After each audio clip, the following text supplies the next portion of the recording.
All right, guys. Thanks for hopping on team call every Thursday at noon Central Time going forward. Got a super awesome guest here, Isaiah Tademy. How are you, man? Dude, amazing, bro. Thanks for having me on. I'm excited. Absolutely, man. Long overdue. I know we've been trying to get you on here for a bit, but I'm glad we finally got you. I'm excited. So, guys, for those of you guys who may not know who Isaiah is, he runs a very large agency within FFL. Just missed Hall of Fame, very high amount of volume, 385 families in a year, which is very impressive. He does have an agency Hall of Fame, or he's a Hall of Fame agency, which means his collective agency does over, what would that be? That'd be 10,000 families in a year, which is a significant amount of insurance and a lot of people getting protected. So definitely get your notes out here because this guy's got a lot of wisdom he's about to share with us. So Isaiah, can you just give some folks on here just a little background, who you are, kind of what led you to FFL and kind of where you're at now? Yeah, dude. Again, dude, appreciate you having me on. So I'm nobody special, clearly. But I grew up in Salt Lake City, Utah, and I'm located now in Tampa, Florida.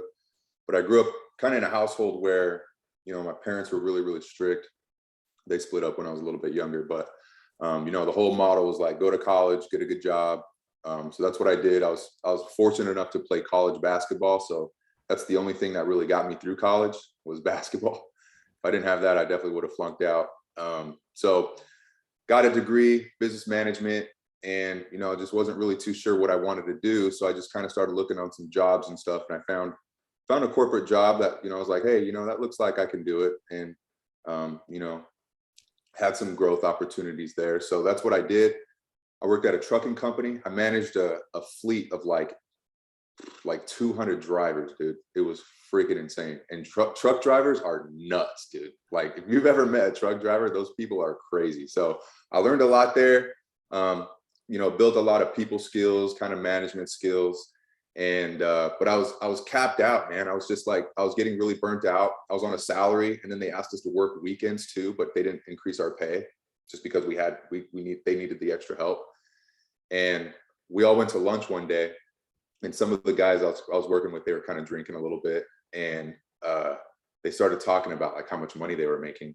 And I was like, dude, these guys are making way more money than me. And I was one of the top performers out of all of them.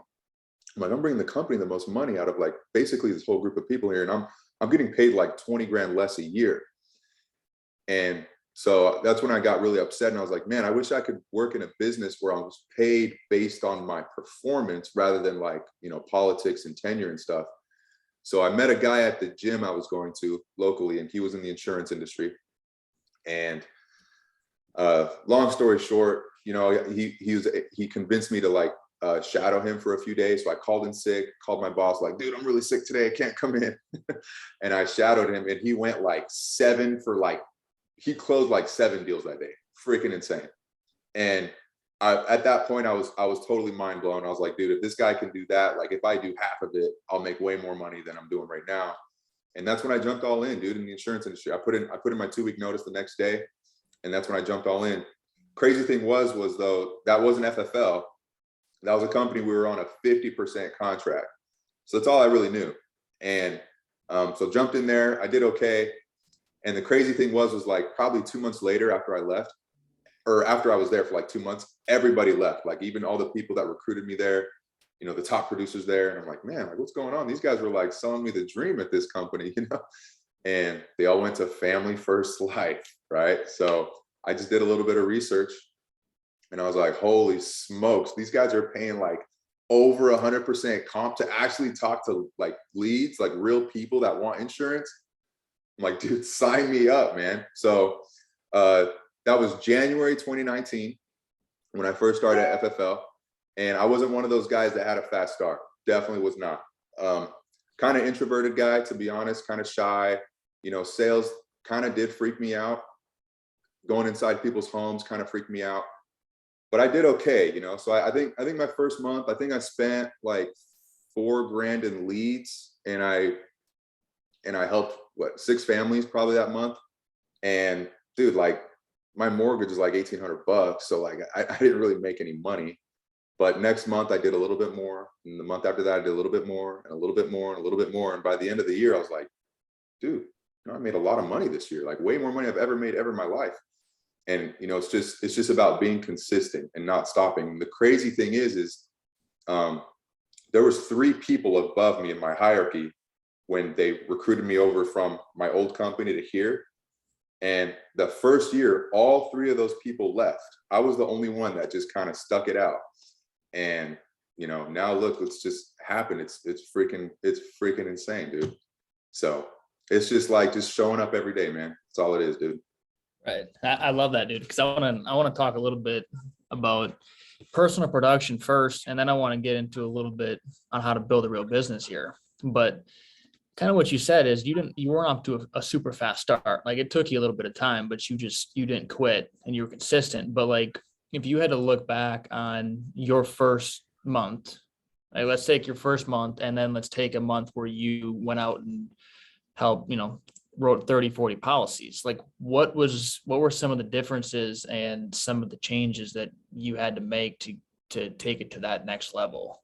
Yeah, no, good question, man. So I remember that month like it was yesterday, dude. It was May 2019. So I was doing like 4, 5, 6, maybe 12. And then May I did 35. And that's when everything changed for me. That's when I realized like, dude, I can actually teach people how to do this. The money was pretty crazy. I got addicted to it, man. Not necessarily the money, but just like the adrenaline, dude. I mean, you get when you start making some money, dude, you get some of that adrenaline, right? And I was like, I want to freaking blow this thing up. So I would say the biggest thing that changed was this is crazy, dude. What happened was Andrew Taylor actually called me because I met him at a conference the month before, and he was like, dude, you want to build an agency here? And I was like, yeah, sure, I guess. I guess I want to build an agency. I don't really know anything about it, but I'll try. So I got his number at a conference, and so he called me and he was like, dude, there's an agent in your area who like has, these leads locked out there. And he was like, we don't have anybody to take them over. So we're going to give them to you. And I was like, how much are these leads? Like, how much am I going to be spending? And he's like, I don't know, but you'll figure it out. And cause I was used to spending like maybe $300, $400, $500 a week. And dude, so I was like, all right, I mean, if Andrew's telling me that I got to do it, like I got to do it. So I went and got a credit card, and dude, my lead spend went from like 300 a week to like 1,500 a week. But it was crazy is because that exact month I got those, dude, I helped 35 families. So it's not necessarily the lead type, it's the lead spend, right? It's how many people I was seeing. And dude, I mean, I was nervous to do it, but I was kind of in a situation where I felt forced to do it. But after that, I had confidence. It's like, man, I want some more. Like, let me get more of this stuff, let's go. So yeah, man, that was after that. I didn't write anything less than 20 after that ever again, dude. Love it, dude. I love how you just kind of went with it. I mean, Andrew Taylor's very successful and he's done some incredible things here. But when he said that, you're just like, okay, let's do it. Right. Yeah, dude. No doubt, man. No doubt. And dude, the crazy story about that, sorry, man, to cut you off, is, I was kind of just talking a little bit earlier about just like always showing up, right? Like I'm not a guy that's skilled. Like I'm not the best sales guy. I just show up every single day. That's probably the main difference between me and, everyone else is that. And the crazy story about how I met Andrew was, dude, I was on a travel trip, like probably 8 hours away from home. I was in the middle of nowhere in Wyoming. And we had a sales conference in Salt Lake City the very next day. I went out there, I went like 0 for 7 or something. I was so pissed off and I had this long drive home. I ended up getting home at like 2 a.m. And in my head, I'm thinking like, do I really want to go to this sales conference tomorrow? Like, it's probably going to be the same stuff they put on YouTube, like, but something told me to go, dude. I'm just like, I'm just going to go. I'm just going to go. So I went there. I actually showed up late to the conference, and I like walk in the door and everyone like looks over at me like, who's this late guy? And I'm just like kind of high, and I go and I sit in the very back, and I'm sitting back there, and Andrew asked a question. He's like, basically at the very end, he's like, everyone who's, helped over 10 families in a month, raise your hand. And like a couple people did. I was one of the guys that did. So I raised my hand. And he's like, all right, you picked on me. I want you to come up here and just like talk about a testimonial about kind of like your experience so far with the company. And that's when I went up, where everyone kind of did their thing. And I kind of, I said my thing, hey, I'm really grateful for Family First Life because, I don't have to listen to a boss. I love the freedom. The money's great. We're helping people. And then after was when he was like, dude, you want to build an agency here? And I was like, yeah, I guess. It's like, here, man, get my number. So I guess the point that I'm trying to make is like, dude, I didn't want to show up that day. But that day, sometimes on the days where you don't want to show up and you do, are the ones that, are truly worth it. Like, dude, that day changed the rest of my life. That's when I met Andrew. And, I communicated with him on a daily basis after that. And just, dude, everything changed. So show up every freaking day. And sometimes you get really freaking lucky. You know what I mean? Well, and I want you to talk about that a little bit more too, because I think a lot, like even when I came into this business, like I had my life insurance license like most people do. But my only thing was, hey, I want to, help people with insurance and pay my bills. And like, that was kind of it. But like, now I'm starting to, it's been clicking for a while. It's just like, you have this license and you can impact so many different people's lives in this business with an insurance license, from an agent standpoint, client standpoint, right? We have all these different carriers, which means you can help so many different people, different walks of life, different conditions, things like that.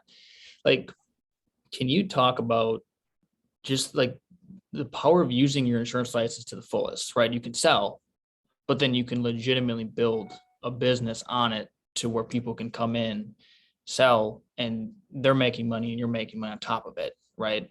Like, obviously you didn't think that way right away, but like, what are some of the things where you're at to where, like I said, you guys are doing a lot of volume, but from where you're at right now, if you have a new agent coming in, like, could you just kind of give them a glimpse of what it could look like if if they want to do that, right? Not everybody, you don't have to do that, but like, what's different now from your, I don't know, your situation? And, if somebody wants to do that, like, what are some things to look for, if that makes sense? Yeah. No, that makes perfect sense, dude. So, it's crazy, man, because I was same situation as you, dude. I came into this business because I just wanted to make some money. That's legitimately like the only motivation that it was. And I realized really, really quickly, like, dude, this skill set, or this license that you get, is you're learning a skill set to like literally print cash on demand, which is freaking insane. And I've mentioned this before. I don't know if I've mentioned it to you, dude, but one of the craziest things that you guys were all at the annual conference, right? Or the annual convention? Mm-hmm. Yeah. Okay. One of the craziest things, one of the biggest things that I got out of it was Sean Mike asked Kevin O'Leary, he was like, dude, you're like, when do you know when to like kind of give up on a business? Like, when do you know when it's like not really good? And he was like, he's like, I have a personal rule. I give a business 3 years. If it's not profitable in 3 years, I take it out back and I shoot it. It was kind of funny. But I was like, dude, that really opened my eyes, because like 3 freaking years before it's even profitable. And, there's agents here, and I'm sure you've ran into this. I definitely ran into this. An agent, will go out and they'll buy a batch of leads, and, it doesn't work out. They're not, 100% profitable in their first batch. And they're like, I don't want to buy another batch of leads because it doesn't work. Like, they gave it 1 week to be profitable. Right. And like, dude, Kevin O'Leary, who's best of the best in understanding business, gives a business 3 years to be profitable. So I just thought that was totally mind blowing. And so what I try to help people understand is like, dude, when you come to this, when you do this business, when you join, you get your insurance license, you have to understand that in the beginning, even if you're not crazy profitable right away, you are learning a very powerful skill set. Like, this would never happen. It would never happen. But let's just say it did for some crazy weird reason. Let's say FFL just like crumbles. It all falls apart. Dude, I have a license. You have a license. Evan has. We all have a license where we can, like, it's okay. Like, we can literally just go get some leads and print cash on demand. You know what I mean? So, dude, that's freedom. That's freedom. Like, there's nothing better than that. So there's that side. Also, you know, again, it just kind of depends on scale, right? That's what this business is. I mean, do you want to do it full time, part time? Kind of like what you said earlier, Ty, is like, dude, you don't have to do. You can do whatever you want with this, and that's the beauty of it. And you know, if you want to build something that's pretty freaking big and it's awesome, build a really big business. I mean, dude, it's amazing. You can do it, and all you have to do is just, dude, it's really not that complicated. Like, you got to get good at sales. I totally believe that. You got to lead from the front, and you can inspire and teach people how to sell insurance the same way you're doing it, and build a freaking massive agency, dude. And the money is not bad, you know? So, yeah, man, when I talk to agents that are new and they want to, you know, and they're kind of want to get started and want to know what to look forward to, I usually kind of ask them, you know, like, what are your goals? You know, what do you want to accomplish? Is this something that you just kind of want to do on the side? Like, dude, we have some agents who have full-time jobs. They love their job. They like to sell a couple policies over the weekend. Like, dude, did you know the average side hustle in America makes like $200 a month? Did you know that? That's crazy, dude. That's like half of an eighth of a policy, dude. You know? So it's like, dude, this, even if you want this to just be a little side hustle, like, this is the best side hustle that exists on planet Earth. And if you want to do this like full force and build something massive, I mean, it gets crazy, dude. So hopefully that answered your question, man. No, dude, I remember that with Kevin O'Leary, 3 years. No, I was the same way. When I heard that, I'm like, this guy's he's the one saying that, like, you know, and it's, you do get that a lot, right? And I just want you to talk about mindset too, because and I was the same way. Like, I struggled when I first started, right? I'm so just high, low. And when you have a bad week, it's like, oh my God, the world's ending. I can't sell insurance. I'm never going to sell a policy again. Like, those, even though like they're just so untrue, it just, like, I'll be honest, like, that came through my mind. Right. And a lot of people it does, but a lot of people get discouraged and they give up before they even see the fruits of it. Like, me and Evan have been doing this we've been going pretty hard at it for about 2 years. And we're really starting to see the back end 25% and the renewals. Right. And at first I didn't believe those things even existed. I'm like, they just keep telling us that they're going to come, and all of a sudden they start showing up, and it's like, you're getting paid daily on this now from work that you've already done. Right. And it's like, that's gold, man. So let's talk about, because I know a lot of your guys, you know, you have a lot of people that do in-person sales, but I know a lot of your group does some remote selling. Okay. And that's a pretty hot topic. A lot of people kind of have mixed opinions on it, but like, what are you seeing from the remote selling, the telesales side of things? I'll ask a couple different questions, but like, what are you seeing right now? What's working? What's not? Yeah, good question, dude. So yeah, we do a lot of telesales. I would honestly say probably 90% of the agency is doing some sort of telesale, not necessarily 100% telesale, but yeah, 90% of the people are doing some type of virtual sales, hybrid or like totally virtual.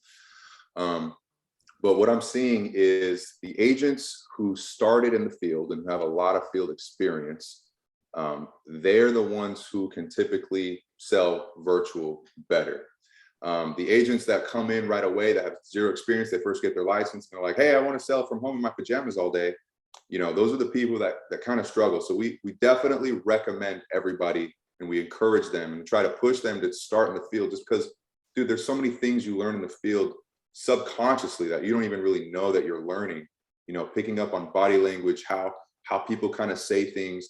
Like, dude, you're probably to the point now, Ty, like when you sit down with a client, you can just see on their face like what objection you're about to get, and you like already know how you're going to combat it. And it's just from just seeing it so many times. And there's, you know, that's something you can't get right off the rip, you know, selling over the phone. So we always encourage people, again, face to face. We say 100 appointments face to face, and then, you know, if you want to add it on, great. I still don't even really like people being 100% virtual. I don't really like it. We have some people that are doing it. Some people have got it down pretty well, but I like the hybrid approach. But dude, it's amazing. You know, it's phenomenal because I mean, you can get leads anywhere in the country, dude. I mean, we have some agents who work every single time zone and work like 8 a.m. to like 12 midnight every single night. It's like, dude, you can just, there's so many avenues there, you know? And you know, that you're going to take a little bit of hit on your profitability. You will. And that's just because you know the show ratios is a lot more difficult. But it's like kind of give and take, you know. So some people like the virtual lifestyle, you know, they kind of like, you know, spending a little bit more time at home, being able to do a little bit more things, as opposed to kind of like, you know, being out on the road. So it's give and take, but you're gonna give up a little bit of profitability doing that. But if it's worth the lifestyle for you, then hey, I support it. I really do. That's what I'm saying, dude. Okay. So what are like, could you just like take a step back and, you know, if you're a brand new agent coming into this thing, what are some pointers and some tips regarding, you know, mindset to avoid highs, lows, but also, again, I mean, 3 years that's in this business, that's a long time, it feels like, right? And you should be profitable before 3 years in this. Like you should, if you do the things right, you should become profitable within at least the first 3 months. If No if doubt. you stay consistent with it. No But doubt. like, because you've had a lot of success and obviously you played some ball. So at the college level. So I mean you get the discipline, the hard work, right? Can you talk a little bit about the importance of having a positive mindset, but also consistent activity, how important the consistent, like if you're gonna do this, like you got to give it everything you got, right? Right. So mindset, consistency. Right. Yeah, dude. I mean, it's crucial. You know, when they say this is the best business ever, it's the best business ever if it's treated like the best business ever. If it's not treated that way, this is the worst business ever, right? But yeah, man, it's this business is all about consistency, dude. It is what it is. I mean, you don't have to have crazy talents, you know, to do this. Again, it's just showing up every single day. And one thing that I did to kind of help me with the highs and the lows was I really focused on my activity. Like I didn't really focus on what the results were because I knew it would just come as long as I did it. Right. So my activity was 30 appointments a week.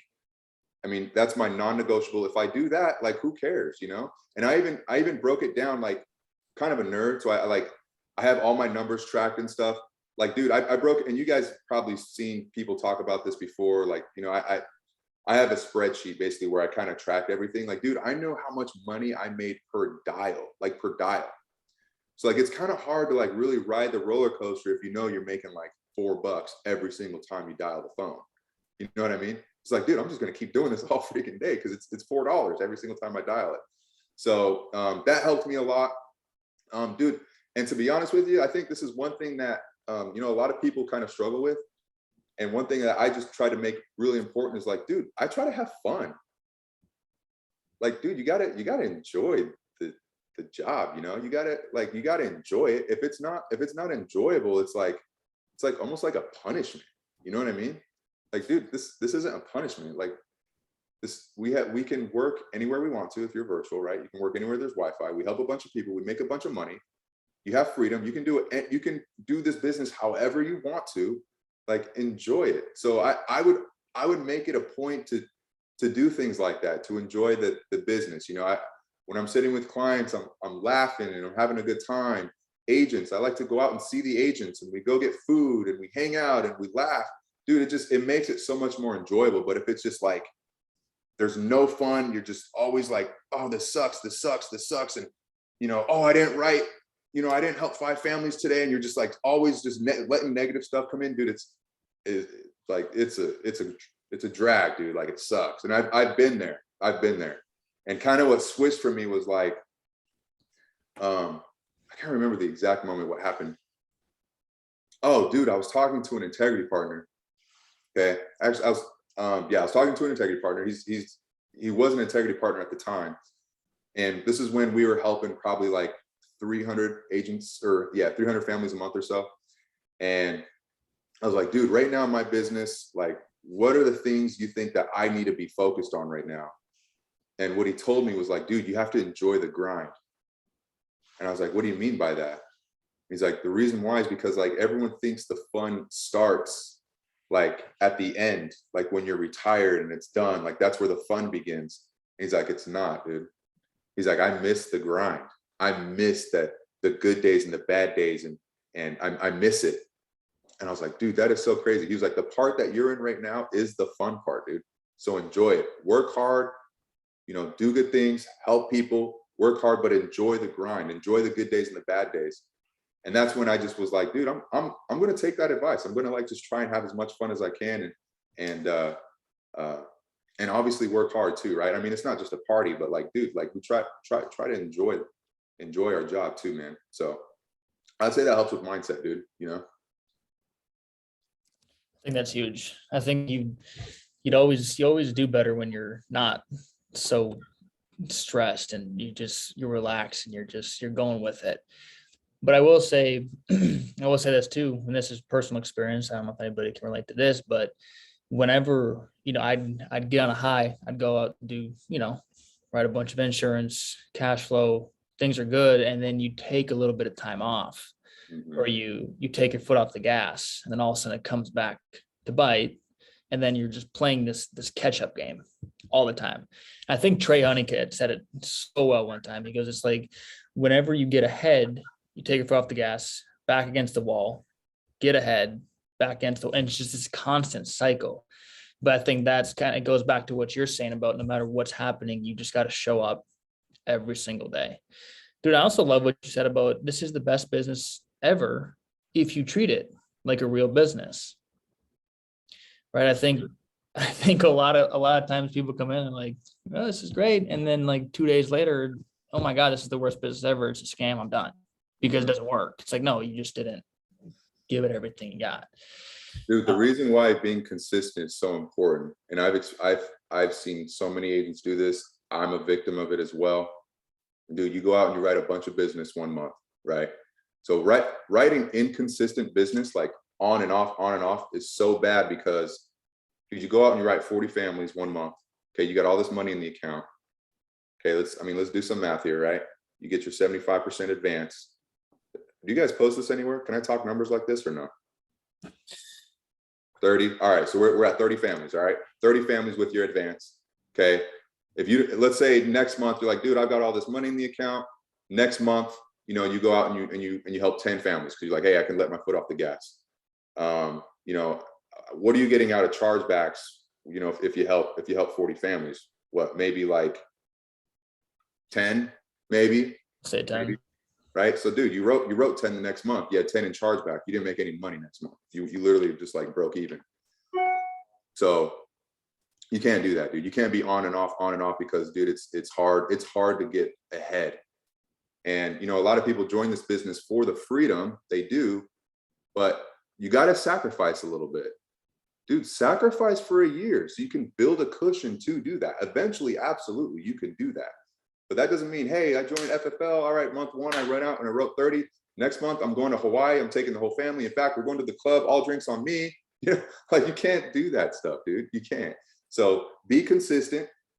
Keep your eyes on the prize. Understand that, you have to make a little bit of a sacrifice. And then down the road, absolutely, you can enjoy some of the freedom. But you got to get ahead, dude, because this is an advanced business. You got to almost think in your mind like, dude, that commission that's coming in, that's like the house's money. That's not my money right now. I can earn the money later. 9 months from now, it's my money, right? So that's kind of how I approach that, and I communicate that with my team, dude. So I love that. So big thing, lead from the front, hyperactivity, be consistent.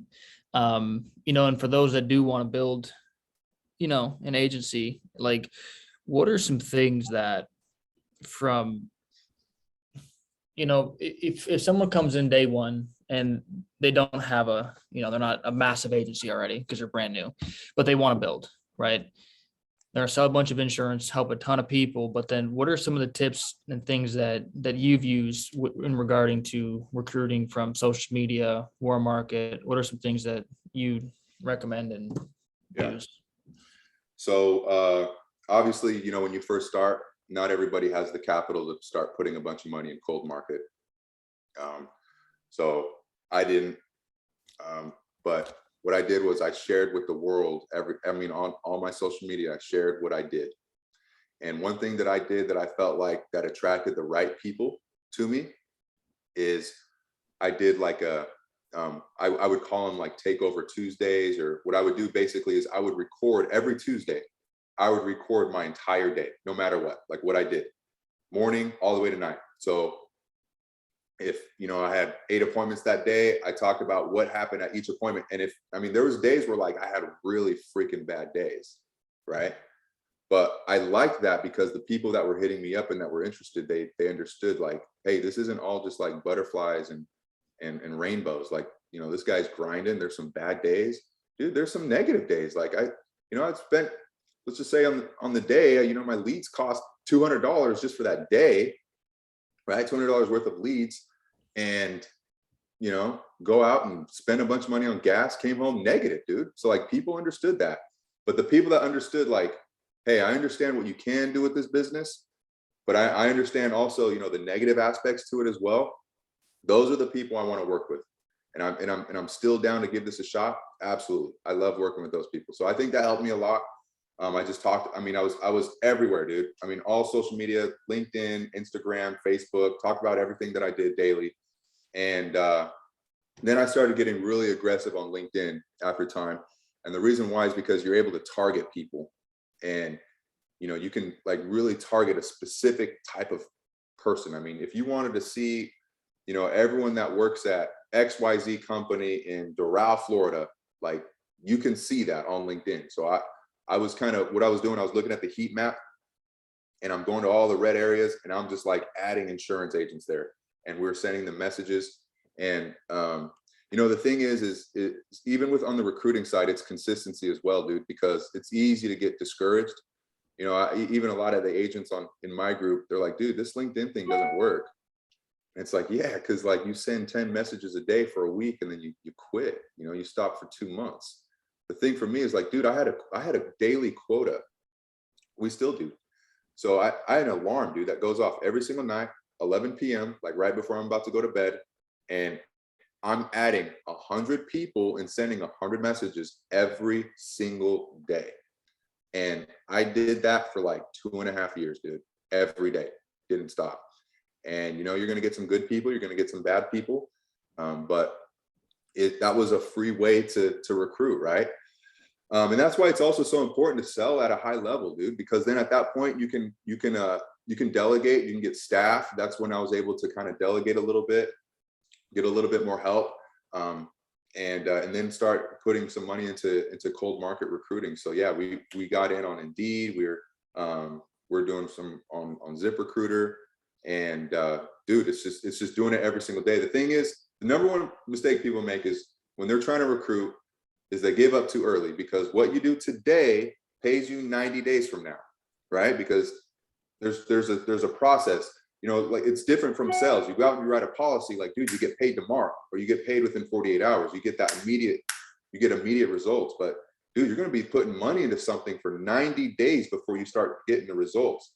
Like, dude, prime example, we had a ZipRecruiter account, and we put a few hundred people into pre-licensing, and I canceled it. I was like, this thing doesn't work.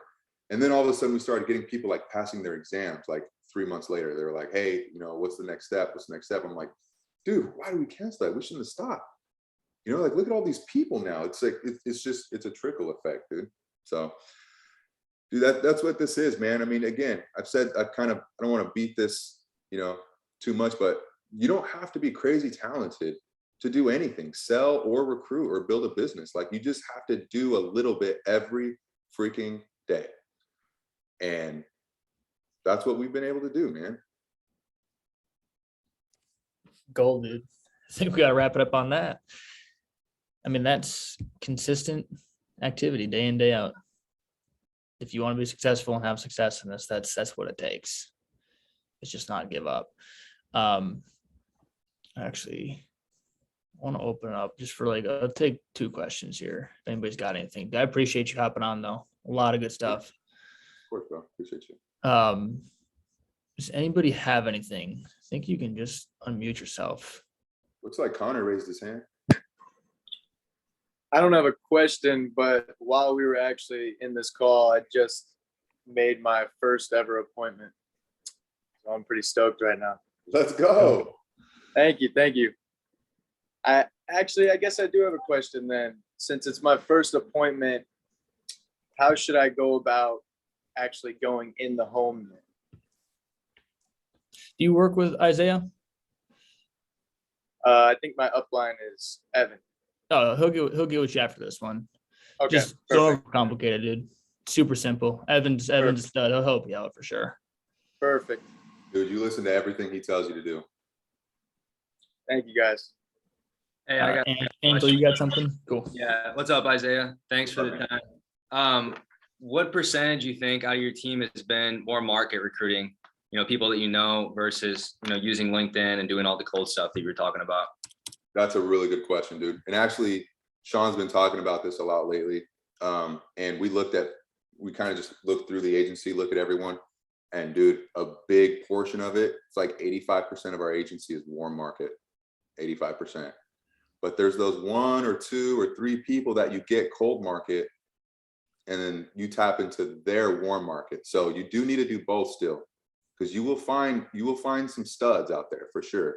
And you know, they say, like, you know, you kind of are your circle, right? So I mean, we've gotten some really, really good recruits off of someone that, you know, we recruited on some sort of recruiting platform, but like they recruited their friend, and he recruited his brother, and it was like the brother that was, you know, the one who did a lot with us. So yeah, man, it's like 85% warm market. Thank you.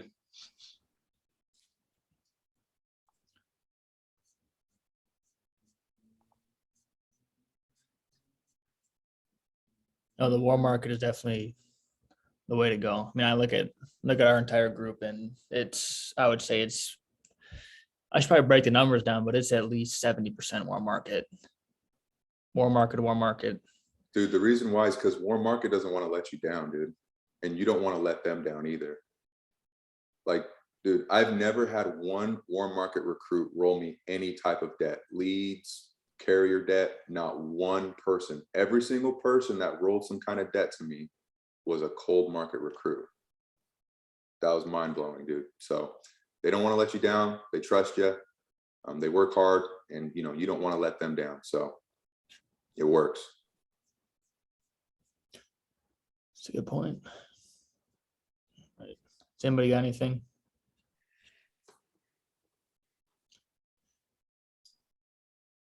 Cool. Well, dude, I appreciate you. Hey, I got one more thing. Sorry. Oh, cool. What's up, Connor? So you mentioned you're doing a lot of telesales now, your agency. It seems like a lot of the other agencies are kind of going that way as well. Is there anything specific that you do to get new agents plugged in and get them making money with telesales? I know you mentioned that you encourage them to go in the field, which I think is great, because I think new agents can get paid just a little bit quicker in the field because there's a lot more room for error. But anything specific to get them making money quickly on the phones, like when they're brand new, don't really know what they're doing, stumbling over their words, things like that? Yeah. So we have a virtual office, kind of like what you guys have set up here. It looks like you guys were all dialing and stuff before here. But we try to keep it pretty tight, like with a schedule and organized. And it's hard we're working on it. It's hard to keep it like super dialed in every single day. But, you know, we'll have like scheduled time where people are dialing, and we encourage all the new people to jump on, and we'll go out in breakout rooms. We do like one-on-one training with them. We'll even have like some of the top producers on the team. We have like their appointment times. Like, hey, in room 3, Vivian is running her appointments at 12 noon, 3 p.m., 5 p.m., and 7 p.m. Like, tune in. And dude, we post in Slack, hey, Vivian's live right now, room 3, jump in and check it out. You know, so dude, I think that's the best training. Like, you can take like 100 people on a ride along with you, you know, and they can see that like live in action. So I like that a lot. I like that aspect. And you know, when they're on the Zoom, it's like cameras on, dude. Like if your camera's off, we have a breakout room called the Cameras Off Club. So everyone that has their cameras off, they're just booted to the Cameras Off Club, and like they don't participate. So like if you want to be in and learning, like cameras on. And dude, it's kind of weird if your camera's on, you're just sitting there not working. Like we can see you. Like pick up the phone, dude. Like let's get to work, you know? So we just try to keep it a culture where, again, you know, we try to have fun. Like, dude, when people get sales, we play music in there, and like, yeah, we just try to make it fun. But yeah, to get people paid, dude, is the virtual office helps out a ton. Cameras on. Cool. Oh, and then you mentioned you guys are doing the Blitz month. I was DMing you a little bit the other day. Oh yeah, okay. Have you guys changed anything up about the Blitz month, or is it like doing anything different, or are you just going for a record month? Or what's that all about? Yeah, so we're having a little competition this month. It's a Blitz month, so 5-week month. You know, these only happen a few times a year, so this is like where we all try to go like balls to the wall and break a record. We encourage. I don't like try to encourage people like, hey, let's break an elevate record. It's like, hey, break your record, break your personal record. And so what we've done is we kind of have like an incentive trip. You can only qualify for it.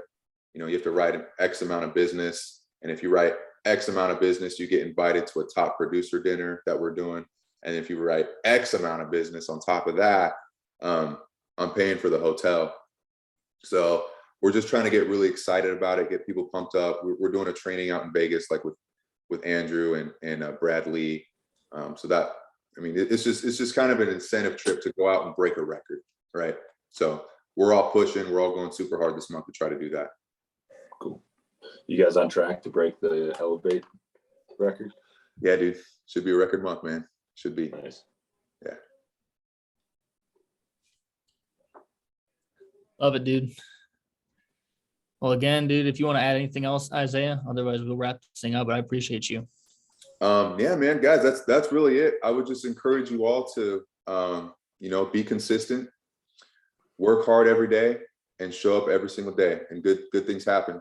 You know, I saw some of you guys might be in like some of these random Facebook groups where like there's other, you know, just other insurance agents and stuff. And one lady posted in there, she was like, what'd she say? She was like, it seems like in this industry, you have to be really lucky to make it.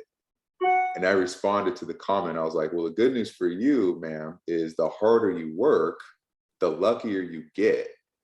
So show up every day, work hard every day, and good things happen. So I'll leave it with that, dude. Mic drop. Sweet. All right, bro. Appreciate you. Appreciate Keep your you, hammer bro. on. All right, dude. Talk soon, guys.